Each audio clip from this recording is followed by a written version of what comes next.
창세기 13번째 강해 설교 인간의 타락의 절정 바벨탑 사건이란 제목으로 오늘 말씀 함께 살펴보도록 하겠습니다. 우리 함께하는 교회가 설립한 지 2주가 되었습니다. 보통 다른 교회들이 1주년, 2주년 이렇게 성대하게 하는데 우리는 그냥 변함없이 예배 드리는 것으로 설립 예배를 대신하는 것 같습니다. 지난 2년간을 되돌아보면 하나님의 은혜가 없이는 정말 아무것도 할 수 없구나라는 것을 깨닫게 된 시기인 것 같습니다.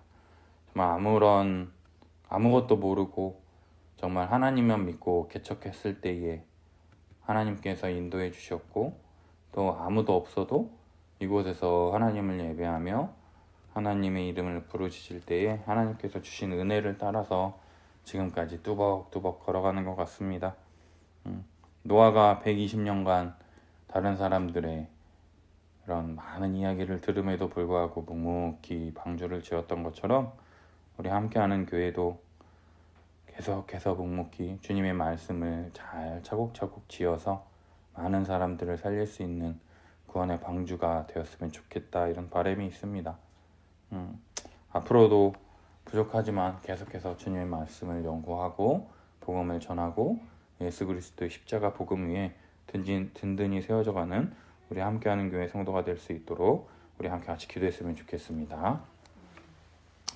지난주에 우리 하나님이 생육하고 번성하여 땅에 충만하라 약속하신 그 약속에 셈과 함과 야벳이 충성함을 통해서 그들의 온 족보가 온 세상에 펼쳐지는 것을 살펴볼 수 있었습니다. 셈과 함과 야벳으로부터 여러 나라 백성으로 나뉘어서 각기 언어와 종족과 나라대로 흩어지게 된 것을 살펴볼 수가 있다라는 것이죠. 야벳은 총 14명의 아들들과 후손들을 태어나게 되었고 또 바닷가의 땅에 머물렀다라고 하는 것을 통해서 지중해 연안에 거하는 족속들로 계속해서 번성하여 땅을 채워가는 것을 볼 수 있었습니다. 그리고 노아에게 저주받았던 이 함의 후손에 대해서는 4명의 아들과 26명의 손주를 낳음을 통해서 30명의 후손들이 태어나는 것을 볼 수 있었어요. 특별히 함의 첫째 아들 구스가 아들 리므롯을 낳는데 리므롯에 대한 설명이 굉장히 특별하고 자세하게 기록되어 있는 것을 우리가 살펴볼 수 있었다라는 것이죠. 그는 세상의 첫 용사요 여호와 앞에서 세상에서 최고의 사냥꾼이라 칭송을 받습니다. 니므롯이란 이름의 뜻이 우리가 반역하리라는 뜻으로 이름 자체가 공격적이고 저항적인 성격을 띠고 있는 것을 살펴볼 수가 있었어요. 이러한 힘과 군사력을 가진 이 니므롯의 나라는 이 신할 땅의 바벨과 에렉과 악각과 갈레에서 시작되었으며 그가 그 땅에서 나아가 아수르로 나아가 니느웨와 르호보딜과 갈라와 및 니느웨와 및 갈라 사이에 레센을 건설하였으니 이는 큰 성읍이라 이야기한다라는 거예요. 따라서 니므롯은 최초로 광대한 지역을 아우르는 제국을 세운 자였다라는 거예요. 특히 그의 나라가 신할 땅 바벨을 포함하고 있기 때문에 오늘 우리가 살펴볼 11장에 나오는 이 바벨 건설에 이 가장 큰 역할을 하는 사람이 바로 누구냐? 이 니므롯과 관련이 있다라는 것을 살펴볼 수가 있다라는 거예요. 함의 후손들은 이러한 강력한 힘과 군사력을 통해서 큰 성과 도시를 건설하며 그곳에서 자신들의 세력을 구축하며 영원토록 살고자 하는 것을 볼 수 있어요. 그리고 마지막으로 셈은 5명의 아들과 21명의 후손을 낳는 것을 볼 수 있었습니다. 특히 셈을 에벨의 온 자손의 조상이라고 성경은 기록한다라는 것이죠. 에벨은 셈의 넷째 아들인 아르박삿의 손자이지만 셈의 후손은 이 에벨의 두 아들 벨렉과 욕단으로 크게 나뉘는 것을 볼 수가 있다라는 거예요. 에벨의 아들 중 하나인 욕단으로부터는 바벨론 족속을 이루는 족속들이 나왔고요. 또 에벨의 아들은 그의 후손인 아브라함에게까지 이어지는 것을 볼 수가 있다라는 거예요. 셈의 아들 중에는 이 아스르로 대표되는 이스라엘과 대립했던 이 악의 길에 들어서기도 하고 아브라함으로 대표되는 이 에벨의 아들 중 벨렉의 계보를 따르는 이 길을 통해서 계속해서 하나님의 뜻에 순종하며 하나님의 말씀을 붙잡으려는 이 신실한 사람들이 계속해서 나오는 것을 볼 수 있다라는 거예요. 창세기 저자는 셈, 함, 야벳의 후손이 실제로는 70명 이상이 됩니다. 오늘 11장을 살펴볼 테지만 누가 누구를 낳고 여기 계속 할 때 세면은 여기에만 2명이 더 나오거든요. 그 70명에 나오지 않았던 계보가. 그러나 이 70이라는 숫자를 표현함을 통해서 완전하고 부족함이 없는 이 세상을 가득 채우게 되었다라고 하나님의 약속, 생육하고 번성하여 땅에 충만하라고 하는 그 약속이 이 땅 가운데 가득 펼쳐지게 되었다라는 것을 선언한다라는 거예요. 그러나 약속하신 대로 그들의 악함에도 불구하고 다시는 홍수로 심판하지 않으시겠다라고 하시는 이 하나님의 오래 참으심을 볼 수가 있다라는 거예요. 그런 상황 가운데서도 하나님은 신실한 하나님의 백성을 준비시키시고 다시금 온 세상을 구원하기 위한 하나님의 구원 계획을 준비하시는 것을 오늘 본문을 통해서 살펴볼 수가 있는데요. 우리 함께 오늘 살펴봤으면 좋겠습니다.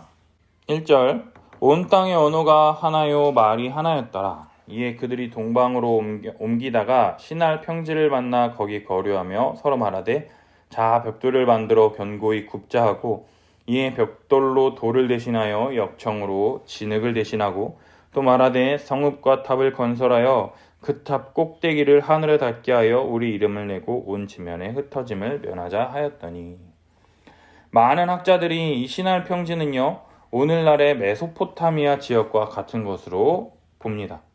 메소포타미아 지역이 어디냐? 이란, 이라크, 시리아 이 지역과 예루살렘 그 옆에 있는 중동 지역을 말한다라는 거예요. 이 시날 평지에 정착해서 가장 먼저 하는 말이 무엇이냐? 벽돌을 만들어 견고히 굽자 이야기한다라는 거예요. 메소포타미아 지역은요, 이집트, 애굽이나 이스라엘과는 달리 건축물을 만들 돌이 굉장히 귀한 곳이었어요. 돌이 없었다라는 것이죠.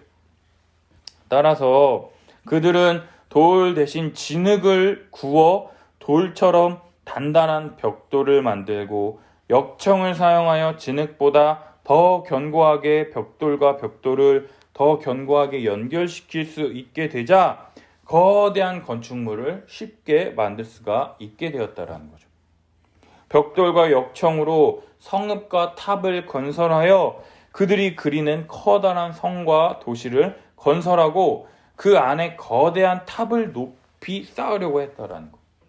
여기까지는 자신들의 성읍을 건설하여 보존하고 보호하려는 것과 동시에 문명과 사상을 발전시키기 위한 인간의 본능에 따라서 충분히 이해되는 측면이 있다라는 거예요. 그러나 그 다음 그 탑 꼭대기를 하늘에 닿게 하여 우리 이름을 내고 온 지면에 흩어짐을 면하자 이야기하는 것을 볼 수가 있다라는 거죠. 현재 우리나라에서 가장 높은 건물이 어디냐? 롯데월드 타워예요. 잠실에 있는 530 몇 미터 막 이렇게 얘기를 하더라고요. 그리고 세계에서 가장 높은 건물이 어디 있느냐? 아랍에미리트에 있는 부르즈 할리파라는 이 건물인데요. 이게 828m라 그래요. 부르즈 할리파가 어떻게 되어 있느냐? 하나만 높이 서 있는 게 아니라 밑에는 한 5개 건물이 이렇게 연결되어 있고 중간에는 한 3개 건물이 연결되어 있고 마지막에 하나의 건물만 우뚝 솟아있는 이렇게 피라미드처럼 이렇게 싹 높아 있는 그런 건물인데 세상에서 가장 높은 마천루를 짓고 싶은 인간의 꿈이 이 바벨에서부터 시작되었다라는 것이에요. 그들이 건물을 높게 지으려는 목적은 단 한 가지, 탑 꼭대기를 하늘에 닿게 하여 우리 이름을 내고 온 지면에 흩어짐을 면하자라는 것이었어요.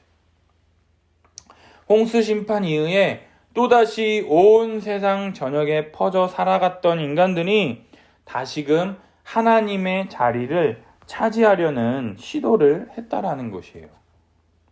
하나님의 자리를 차지해서 하나님의 이름이 아닌 자기 스스로의 이름을 높이려고 했다라는 것이죠. 따라서 인간들은 지구라트라고 하는 거대한 건축물을 만들었다라는 거예요.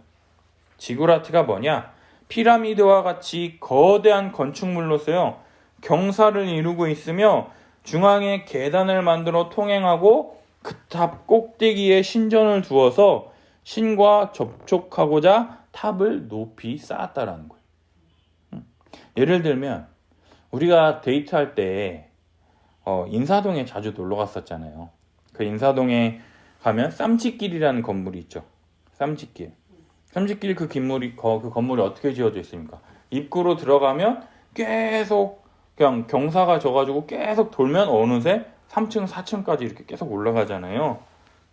그것처럼 이 지구라트라는 이 건물은 쌈짓길 건물보다 10배, 20배 이상 되는 건물로서 높이를 지구 끝까지 닿게 하기 위하여 엄청나게 많은 벽돌과 역청을 쌓았다라는 것이 고고학적 증거들로 발견할 수가 있다라는 거예요.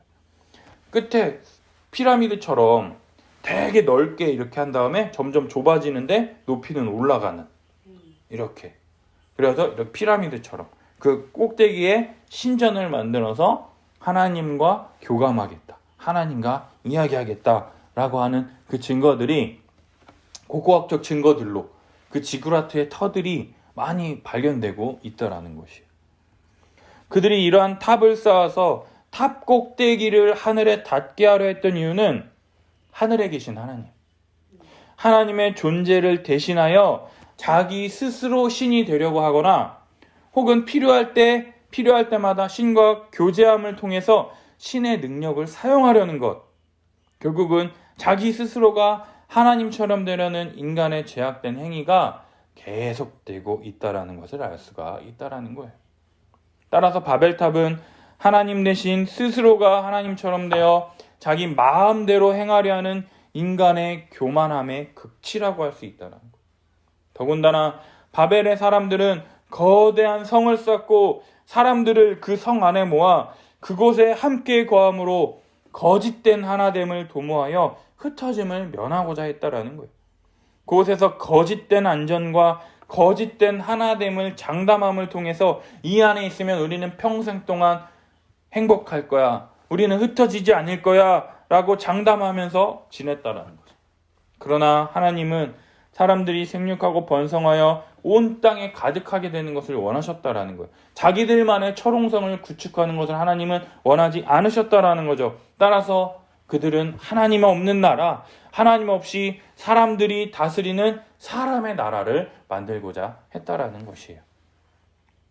생육하고 번성하여 땅에 충만하라, 땅을 가득 채우라 말했더니 하나님의 명령에 불순종하여 자기들만 끼리끼리 문화를 조성하고 하나님의 명령에 불순종함을 통해서 하나님께서 창조주이시며 모든 것을 다스리시는 주라는 것을 거부하고 스스로 하나님처럼 되어 자기 마음대로 살려고 했던 본질상 아담과 같은 죄악을 계속해서 범하고 있다라는 것이에요. 그러자 여호와께서 사람들이 건설하는 그 성읍과 탑을 보려고 내려오셨더라 이야기한다라는 거죠.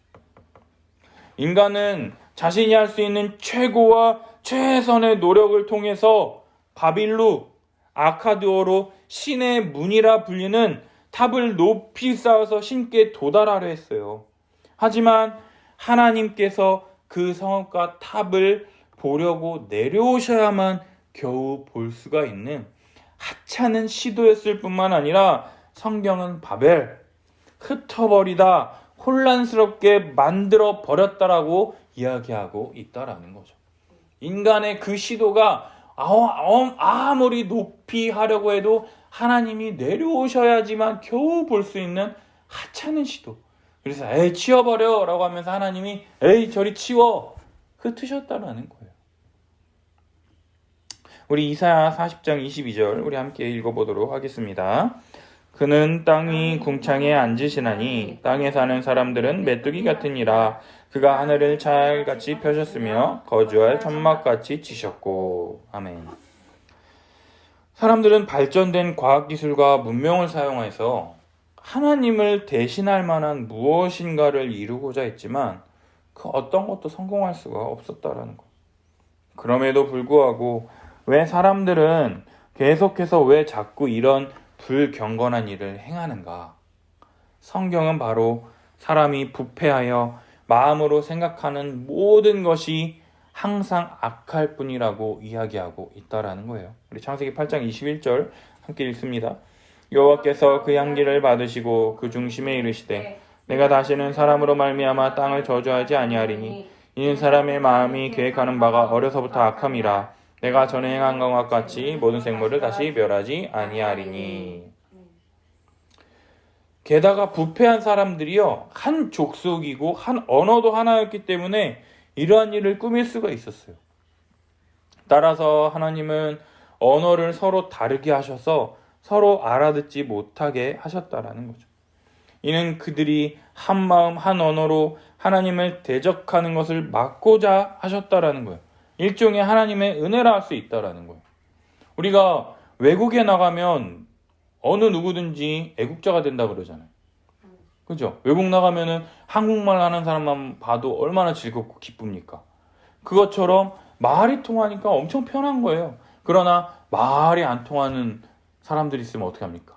아무리 성격이 밝고 활발한 사람도 쭈그리고 있죠. 말을 못하니까. 말이 통하지 않으니까. 아무리 바디랭귀지를 한다 하더라도 한계가 있는 거죠. 그렇기 때문에 이 하나님께서 이들이 하나 되어서 죄 짓는 것을 막고자 언어를 흩으셨다라는 거예요. 하나님의 은혜라는 거예요.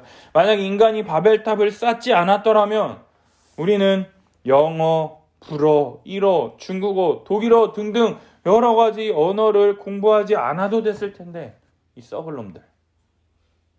8절, 여호와께서 거기서 그들을 온 지면에 흩으셨으므로 그들이 그 도시 건설하기를 그쳤더라. 그러므로 그 이름을 바벨이라 하니 이는 여호와께서 거기서 온 땅의 언어를 혼잡하게 하셨음이니라. 여호와께서 거기서 그들을 온 지면에 흩으셨더라. 온 지면에 흩으셨더라라는 이 단어가 2번이나 반복해서 설명되고 있다라는 거예요. 이러한 인간의 시도, 탑 꼭대기를 하늘에 닿게 하여 이름을 내고 지면에 흩어짐을 면하고자 했던 것은 아담이 에덴 동산에서 스스로 하나님처럼 되고자 선악을 알게 하는 열매를 따먹어 불순종한 이래로 인류 역사가 도달한 마지막 종착점이라는 것. 하나님이 홍수로 심판하셨고 다시는 심판하지 않겠다라고 해서 셈함 야벳을 통해서 온 땅에 다시금 이 사람들이 펼쳐지게 되었는데, 그 사람들이 행한 결과가 무엇이냐? 다시 또 하나님처럼 되려고 하는, 하나님처럼 되어서 하나님을 멀리하고 자기 스스로 하나님처럼 되고자 하는 그 죄악의 길을 다시금 걸어가고 있다라는 거예요. 범죄하여 부패한 사람은 하나님이 제시한 이 구원의 길도 우습게 여기며 더욱 점점 타락해 갔다라는 것이죠. 지면 위의 모든 생물을 쓸어버리는 그 참혹한 홍수 심판을 경험했음에도 불구하고 사람들은 돌이킬 줄 몰랐으며 그 생각이 어려서부터 악했습니다. 그리고 결국 하나님이 주신 생명과 문명으로 도리어 하나님을 대적하여 하나님이 주시는 그 나라가 아니라 스스로 하나님처럼 되는 세상, 자기가 하나님처럼 되는 그 나라를 건설하고자 했다라는 것이죠. 이제 사람은 하나님 없는 복과 안식을 추구하며 스스로의 안전과 명성을 도모하는 소망 없는 자들이 더욱 분명하게 드러났다라는 거예요. 스스로 하나님께 이를 수 없어서 결국 멸망할 수밖에 없는 죄인의 길로 들어섰다라는 것이 더 분명하게 드러났다라는 것이에요. 사랑하는 여러분, 바벨탑을 높게 쌓았던 인간의 죄성이 우리들에게도 그대로 남아있는 것을 볼 수가 있다라는 거예요.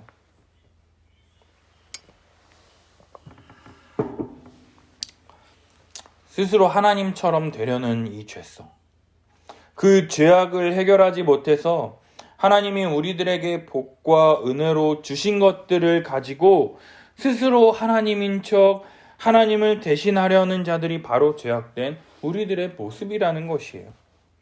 하나님께서 우리들에게 얼마나 많은 복과 은혜를 주셨습니까?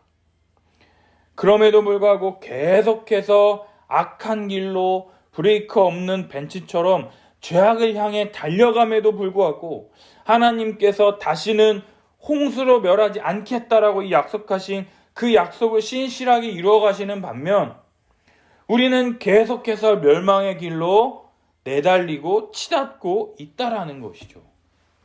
하나님께서 우리에게 은혜로 주신 것마저도 내가 잘나서 내가 잘해서 이렇게 된 것이다, 이 모든 것이 나 때문에 나로 말미암은 것이다 라고 바꾸어 버리고 하나님이 받으셔야 할 그 영광을 가로채는 것이 바로 우리들의 모습이라는 것이에요.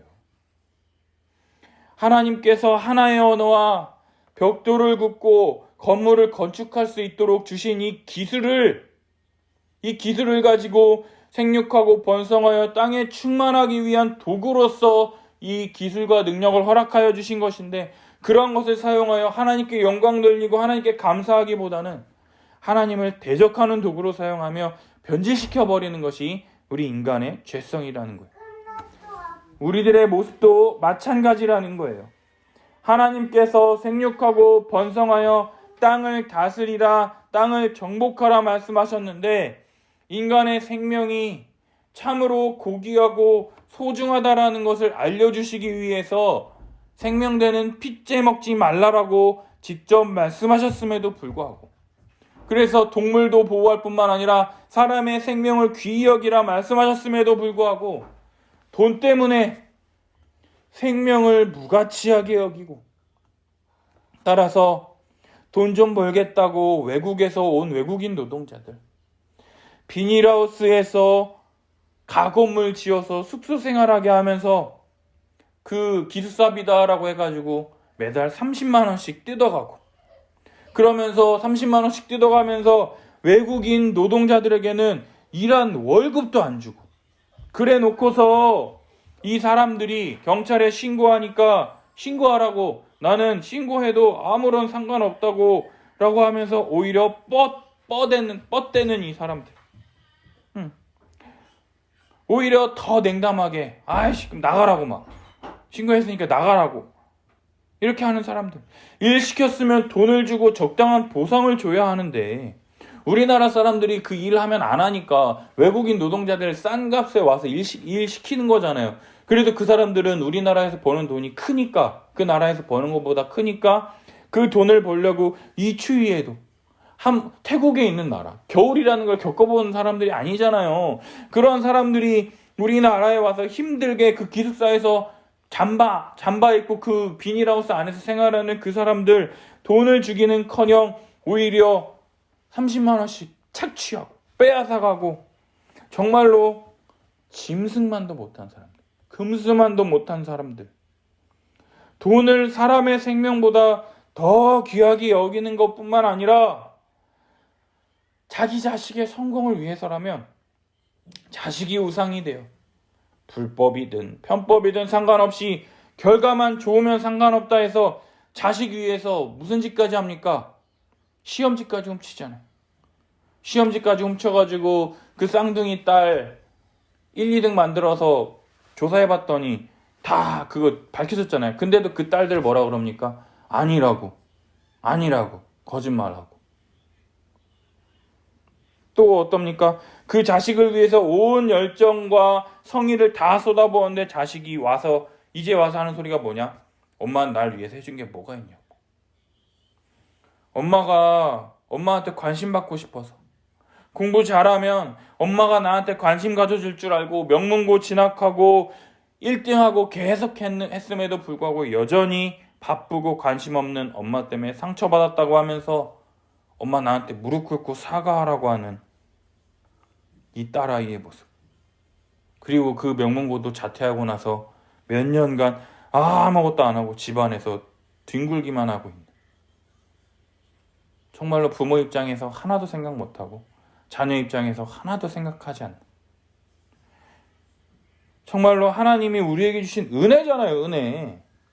우리에게 선물로 주신 것들을 가지고 은혜로 누리지도 못하고, 이것들을 가지고 하나님을 대적하고 하나님께 영광 돌리지 못하는, 정말 이게 사는 게 사는 겁니까? 이게 돈도 하나님이 주신 선물이에요. 잘 사용하면 좋잖아요. 그러나 그 돈이 우상이 되고, 또 자녀를 잘 키우는 게 하나님이 우리 부모에게 맡기신 거잖아요. 그러나 그 자녀를 욕심과 허영과, 또 그 자녀는 어떻습니까? 그 부모의 권위에 순종하는 게 아니라 부모에게 사랑받고자, 내가 1등하면 부모가 나를 좋아하겠지, 관심 가져주겠지, 그러한 잘못된 것으로 사용하며 관계가 끊어지고 깨어지고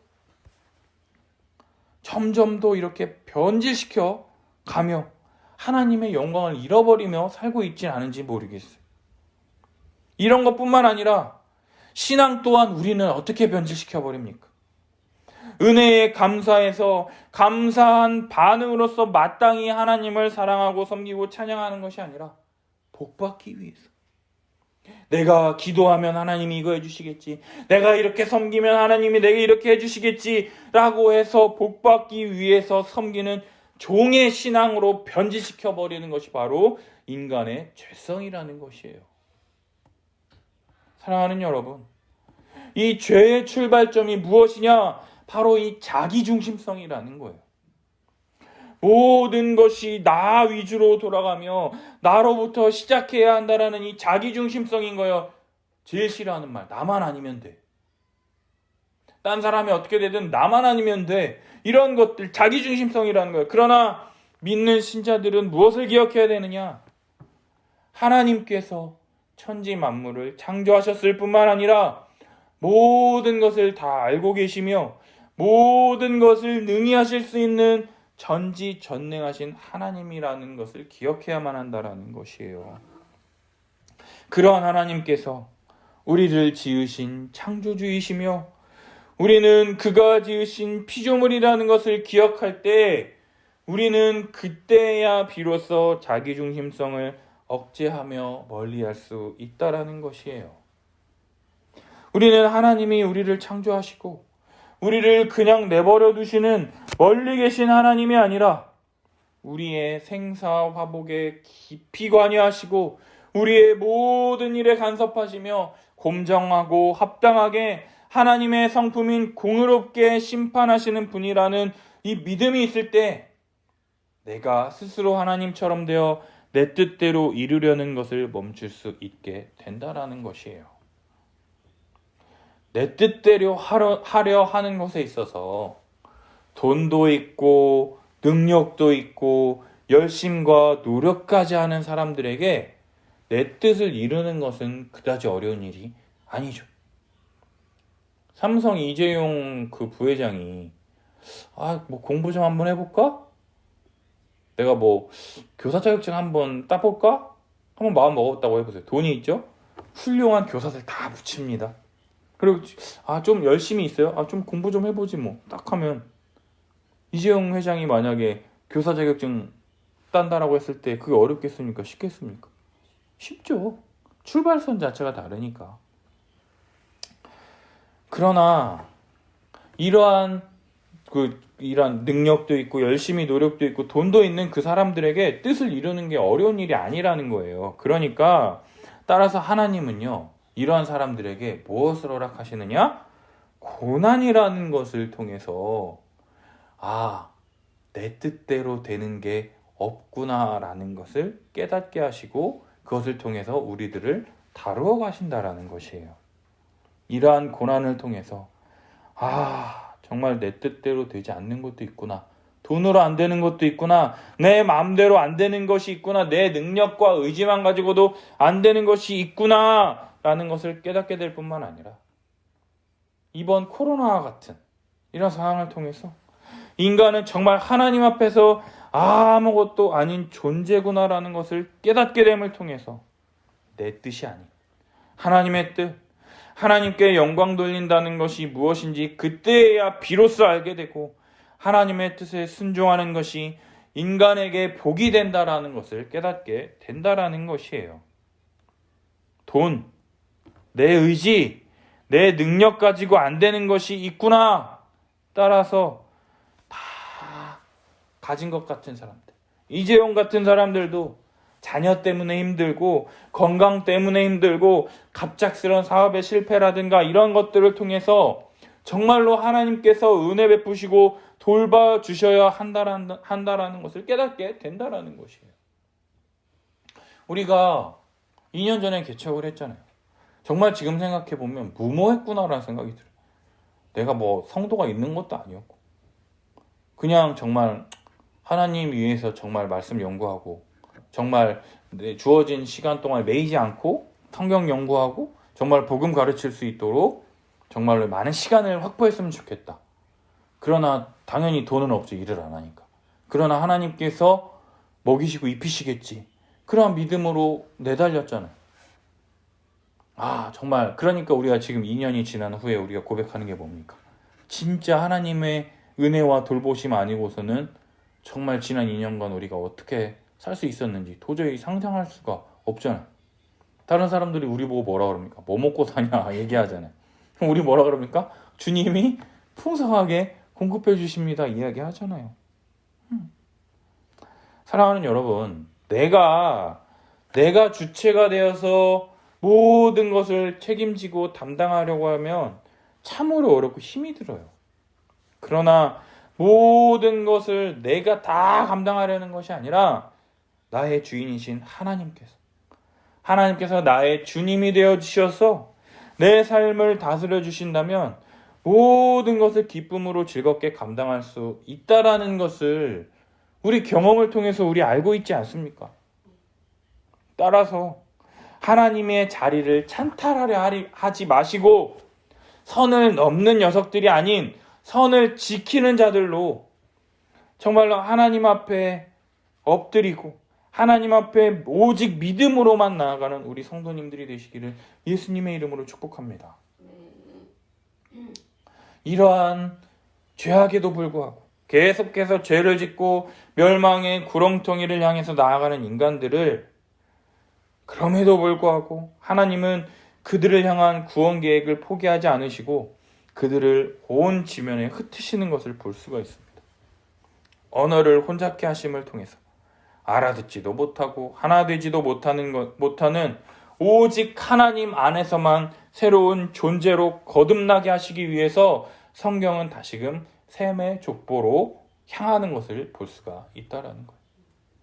11장의 족보는요, 10장의 족보와는 약간 구별되는 것을 볼 수가 있어요. 노아 홍수 이후에 이 세 아들은 생육하고 번성하라라는 이 복주심을 통해서 많은 후손을 낳았고 기록된 후손의 수만 70명에 이를 정도로 번성하게 되는 것을 우리가 살펴볼 수 있었습니다.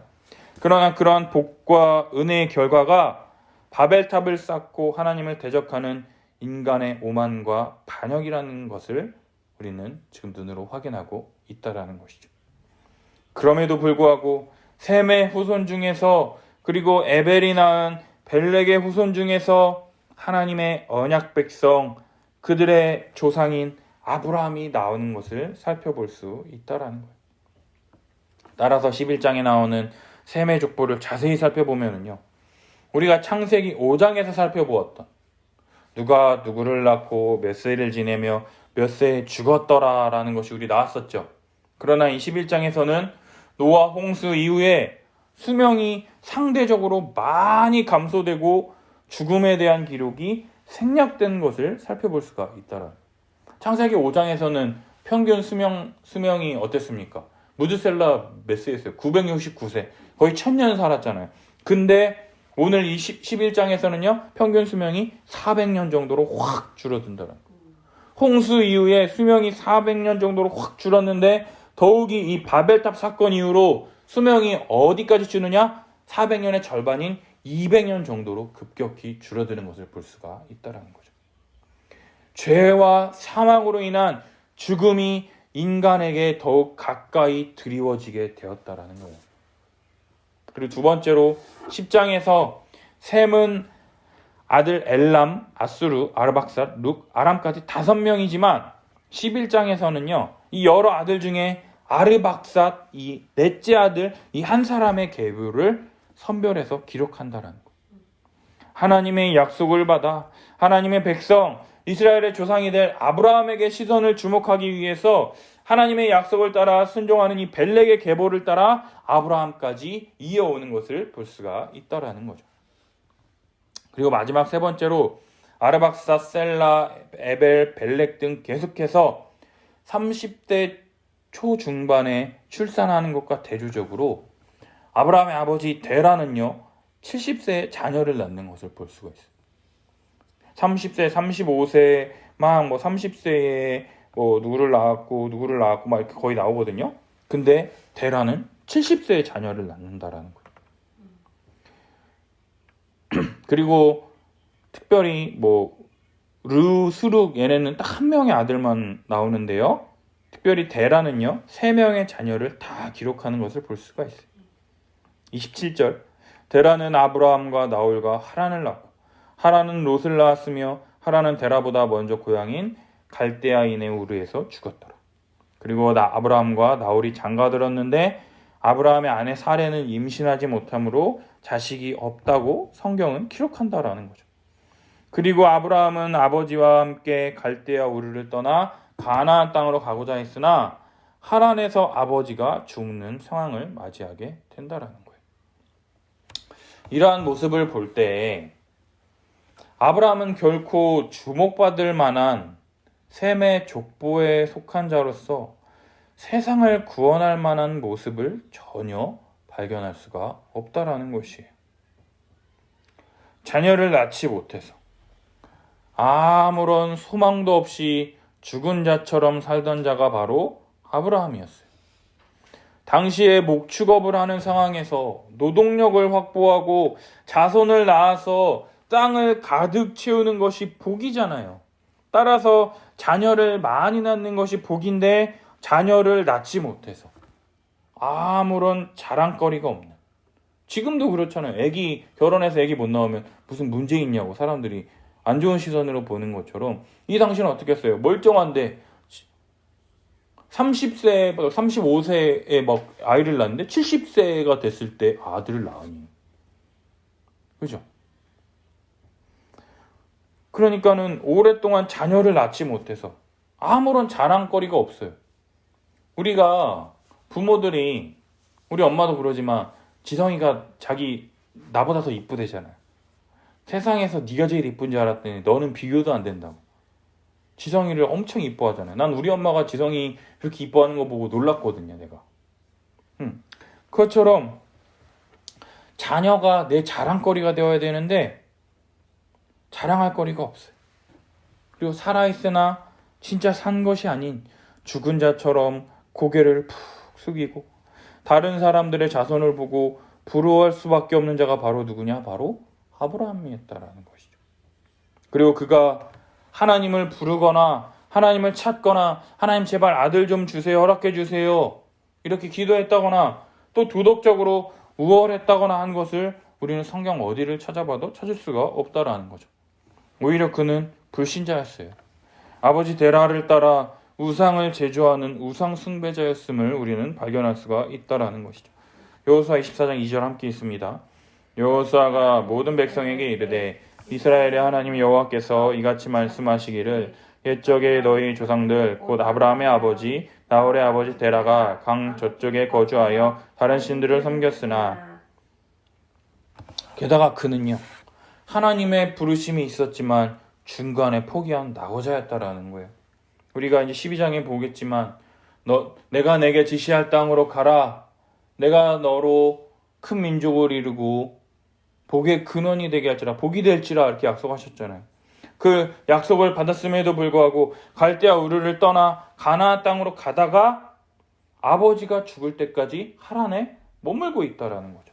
우리 사도행전 9장 2절부터 한번 읽어보겠습니다. 스데반이 이르되 여러분 부형들이여 들으소서. 우리 조상 아브라함이 하란에 있기 전 메소포다미아에 있을 때에 영광의 하나님이 그에게 보여 이르시되 내 고향과 친척을 떠나 내가 내게 보일 땅으로 가라 하시니 아브라함이 갈대아 사람의 땅을 떠나 하란에 거하다가 그의 아버지가 죽음에 하나님이 그를 거기서 너희 지금 사는 이 땅으로 옮기셨느니라. 아멘. 하나님이 약속을 받았는데 바로 가나안 땅으로 가야 되는데 아버지가 돌아가실 때까지 하란에 머물고 있다라는 거죠. 본토 친척 아비집을 떠나 내가 내게 지시할 땅으로 가라라고 했는데 아버지를 데리고 가고 비로소 아버지가 죽고 나서야 이제 가나안 땅으로 간다라는 거예요. 민기적되는 사람이었다라는 거예요. 결단력이 없는 사람이었다라는 거예요. 이러보건대 하나님께서 아브라함을 부르신 이유는 그가 어떠한 자격이나 외모나 특별한 부르심을 입은 가문이기 때문에 선택받은 백성이기 때문이라고 전혀 볼 수 없다라는 거예요. 오히려 그러한 자격이 전혀 없다라는 것이 성경을 통해서 더 분명하게 드러난다라는 것이. 그러나 아브라함을 향한 하나님의 부르심은 후회가 없으시며 그에게 임한 은혜는 이해할 수 없을 정도로 어느 누구도 끊을 수 없느니라 성경이 말하는 것처럼 끈질긴 하나님의 사랑을 살펴볼 수가 있다라는 거예요. 어떤 신학자의 표현을 빌리면 한번 물면 끝까지 놓지 않는 이 사냥개처럼 아브라함을 부르신 하나님께서 어떻게 해서든 아브라함을 통해서 인간에게 구원을 베푸시겠다라는 것이 앞으로 살펴볼 이 12장부터 시작되는 이 아브라함의 언약을 통해서 계속해서 살펴볼 수가 있다라는 것이에요. 사랑하는 여러분, 아브라함에게 임한 이 은혜가 바로 우리에게 임한 하나님의 은혜와 동일하지 않을까요? 저 자신만 생각해도 하나님께서 나보다 훨씬 설교 잘하고 탁월하고 능력 많은 사람을 목사로 부르셨다면 복음 전파에 더 효과적이고 능력이 있지 않을까 생각합니다. 목회자들 사이에서 하는 말이 있어요. 아버지가 장로고 어머니가 권사고 능력이 있고 집안에 좀 백도 있어서 좀 유학도 좀 갔다 오고 좀 그래야 한국에 돌아와서 성공할 수 있을 텐데, 저 부모님 예수 안 믿다가 예수 믿은 지 이제 5년? 아직 뭐 서리집사 이것도 못했어요. 아버지 안 계세요. 장로는커녕. 뭐 돈이 있습니까 우리 집에? 돈이 없어서 우리가 지금 이렇게 힘들게 살지만, 그래서 또 그게 주님을 부르짖는 원동력이 되는 거 아닙니까? 또 나처럼 게으르고 말주변도 없고 소심하고 비관적인 사람이 아니라 당당하고 자신감 있고 이 부르심과 이 소명 가운데 복음을 당당하게 전하는 사역자를 주님이 부르셨다면 얼마나 좋을까. 그러나 아무런 자격 없는 이 아브라함을 부르셔서 끝없이 죄악의 길로 걸어가는 인간을 구원하기 위한 구원의 서정을 시작하신 하나님이시라면 나와 같은 자라 할지라도, 나처럼 하찮은 자를 통해서라도 이 어마어마한 하나님의 구원 계획을 이루실 하나님이시라는 것을 생각할 수 있다라는 것이에요. 어찌 보면 아브라함은 전혀 가치 없고 보잘것없는 자처럼 보여집니다. 자녀도 없고 나이가 75세나 되는 늙은 할아버지, 어느 것 하나 하나님이 데리고 쓰시기에는 보잘것없는 자처럼 보인다라는 것이죠. 오히려 하나님은 아무런 자격 없는 자를 택하신 것처럼 보인다라는 거예요. 쓸모없는 자를 부르셔서 저 돌멩이 하나를 가지고 성전을 짓겠다라고 하시는 것, 저 드레핀 백합화를 보라, 저 백합화가 하나님의 영광, 저 드레핀 꽃을 가지고 하나님의 그 영광을 나타내는도다 말하는 것처럼 아무런 자격 없는 자에게 은혜를 베푸심을 통해서 그 은혜가 더 크고 감사하며 그 영광에 감사하여 하나님께 영광 돌리기를 원하신다라는 것이죠. 아브라함을 보면 어쩌면 저와 비슷하기도 하면서 어쩌면 제가 더 나은 것처럼 생각되기도 한다라는 거예요. 아브라함은 자식이 없었어요. 그 당시에 자녀가 없다라는 것은 대를 이을 수 없으며 자신의 생명이 그 자신의 생을 끝으로 생명이 멈춘다, 끝난다라는 것이잖아요. 이러한 아브라함을 보면서 성도 한 명 없는 내 모습을 바라보게 된다라는 것이죠. 목사는 성도들에게 좋은 꼴을 먹이고 바른 길로 인도해야 하는데, 성도가 없어서 늘 위축되고 목사라고 하지만 정말 내가 목사 맞는가? 이런 상황 속에서도 내가 뭘 해야 하는가? 어떻게 해야 하는가? 늘 고민하고 위축되는 것이 사실이라는 거예요. 그러나 아브라함보다 더 나은 것은 내가 나이가 젊다라는 것. 그리고 아들이 둘이나 있다라는 것이죠. 나이는 40을 향해 가고 있지만 생물학적, 육체적으로는 아브라함과 같은 70대가 아니었으면 좋겠는데, 그리고 두 아들을 잘 양육해서 하나님께 영광 돌리는 삶을 살 수 있도록 해야 될 텐데, 참으로 비슷하면서도 이 다른 점 사이에서 내가 어떻게 하나님께 영광 돌릴 수 있을까 고민한다라는 것이에요. 2020년도를 돌아보면 하나님의 은혜 가운데 한 해를 보낸 것 같습니다. 5월 이후로 아내에게 생활비도 줄 수 없는 상황 속에서 하나님께서 때를 따라 돕는 은혜와 도움의 손길들을 통해서 오히려 그전보다 더 풍성한 삶을 살게 된 것을 고백합니다.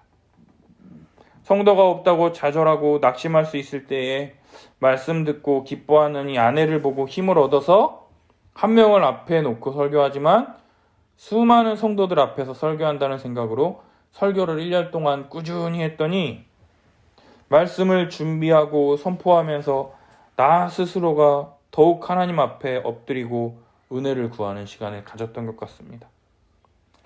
그러나 2021년도를 생각하면 여전히 막막합니다. 앞이 보이질 않습니다.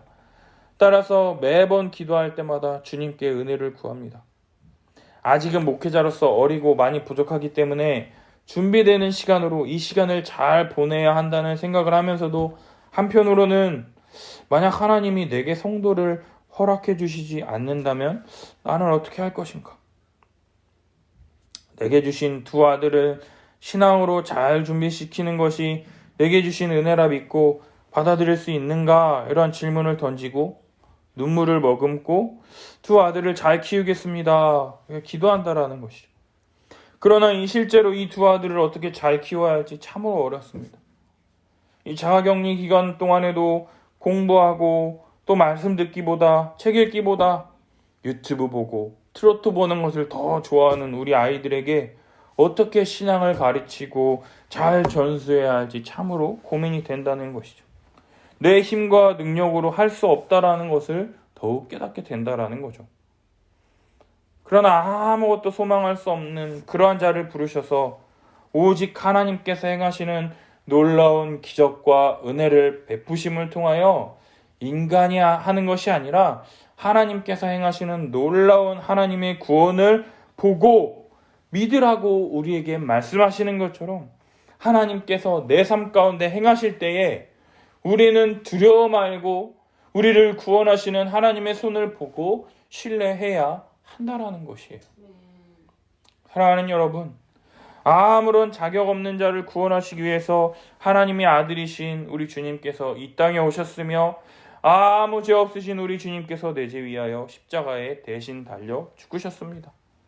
그리고 그것을 믿는 자들에게 구원을 베풀어 주시고 영원토록 함께 해주시겠다라는 증거로 성령님을 우리에게 보내주심을 통해서 지금도 성령 하나님께서 우리와 함께 하심으로 말미암아 하나님의 뜻과 구원을 우리에게 계속해서 보증해 주실 뿐만 아니라 하나님의 말씀을 듣고 생각나게 하시고 깨닫게 하여 주시고 가르쳐 주심을 통해서 더욱더 주님을 신뢰하며 믿을 수 있도록 우리에게 한량없는 은혜를 베풀어 주신다라는 것이에요. 그러나 여전히 부패하고 타락한 인간, 더 이상 아무런 소망이 없다고 생각하는 그 자리에서조차 우리 주님은 우리에게 한량없는 은혜를 베풀어 주신다라는 것이에요. 그것이 하나님이 바로 우리 주 하나님이라는 것이에요. 그 하나님은 우리를 그냥 나몰라라 하시는 분이 아니라 우리의 신음에도 응답하시는 우리 주 하나님, 우리가 아빠 아버지라 부를 수 있는 하나님이시다라는 거예요. 사랑하는 여러분, 한 주간 우리 삶 가운데 우리의 모습과는 상관없이 복주기로 작정하시고 은혜 베푸시는 주님의 풍성한 은혜 가운데 거하시며 은혜를 누리시는 우리 성도님들이 되시기를 예수님의 이름으로 축복합니다. 기도했으면 좋겠어요. 인간에게 생육하고 번성하여 땅에 충만하라 복을 주셨음에도 불구하고 인간은 하나님이 주신 그 복과 은혜를 하나님을 대적하고 반역하는 데 사용하는 것을 볼 수 있습니다. 자기 자신의 정체성을 올바로 깨닫지 못할 때에 하나님처럼 되려고 하고 하나님을 이용하는 우리들의 모습을 보게 된다라는 거예요. 우리는 하나님이 지으신 피조물로서 하나님 안에 있을 때 가장 행복을 누리는 존재라는 것을 깨닫고 하나님께서 주신 은혜 가운데 거함을 통해서 하나님께 영광 돌리는 삶을 살아가는 우리 성도들이 되시길 바랍니다.